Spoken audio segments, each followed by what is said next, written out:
ngo no kwizana kubiturira Bwana sifi ngo ariko ukimana kwitura yarwa ngo ikibangukira kiri hafi n'ibadu bimufuka n'ibadu ngo imonyere na rimwe bibangutse byo bayeneje ngo izibaza ko passes ibiro Bwana sifi bikaza yisohoka bikaza batera ibiro muri rero ngo hivyo Mungu awakamilisha watu wake kwa mateso kabisa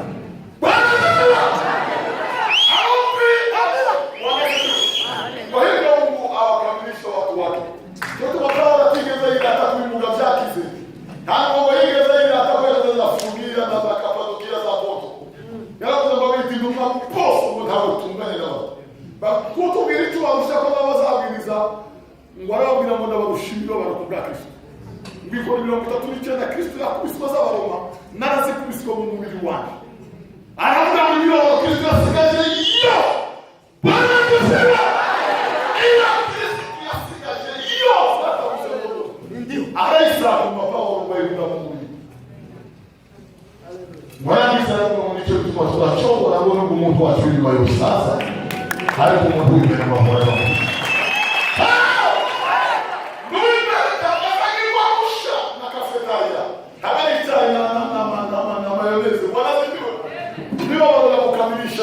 kufanya upya mbele za Mungu wake.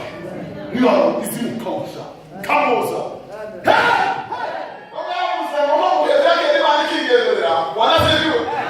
Wakazaza kubisoza kwa kuyeni mitale kwa yani kibiriza.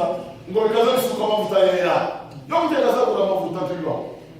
Ibitale kubisoza amabuye y'amana n'abasiraga. Wakaza yibiriza ki akiseminariza yo nyine gakora seminari. Ngo bakaza suka amavuta. Amavuta.